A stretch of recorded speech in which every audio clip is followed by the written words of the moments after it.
Reabilitasiya mərkəzləri kifayət qədər qapalı bir müalicə mərkəzidir. Çünki yəni orada müalicə alan pasientlərlə kənar dünyanın əlaqəsi mütləq şəkildə bir neçə aylıq kəsilməlidir ki, onların sağalma prosesi düzgün getsin. Və bu qapalı olduğundan reabilitasiya mərkəzləri haqqında nadürüst və düzgün olmayan məlumatlar yayılır ki, yəni reallıqdan uzaq. Yəni istəyərdim sizin dilinizdən mərkəz rəhbəri olaraq da, yəni siz deyəsiniz, proses necə gedir, insanlar necə sağalır, yəni ki, bu mifləri dağıdasınız reabilitasiya mərkəzləri haqqında.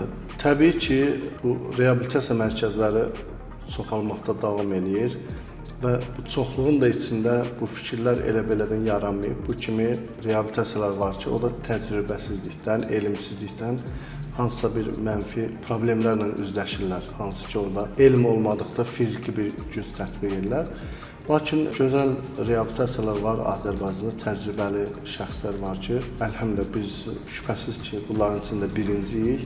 Bizim Məmməd Rza müəllim Qafarov çox təcrübəli və 3 dənə təhsil olan bir şəxsdir bu sahədə.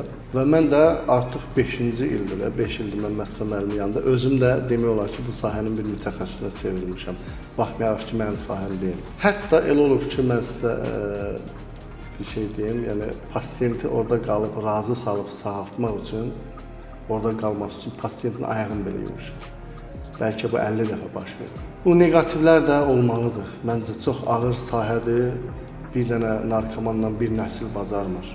İstər alkoqol olsun, istər iqraman olsun. Bir günləri gecə bir nəfər yazmışdı ki, mən özüm qolumu da kəsmişəm, şəklini atmışdı mənə ki, mənə kömək edin. Bu gün elə inşallah bu verilişdən çıxıb gedib onu götürəcəm Allahın iznilə. Yəni onları orada saxlayıb, sağlam düşüncəyə gətirib sağaltmaq çox böyük əziyyət və risk tələb edir. Və təbii ki, bu yola çıxmışıqsa, bu yol kişilərin yoludur, çətin yol ümumiyyətlə kişilərin yoludur. Axıra qədər də mübarizəmizi davam edəcəyik inşallah və cənnəti qazanmaq ümidi ilə. Qurtuluş Reabilitasiya Mərkəzi. Həyata dönüş buradan başlayır.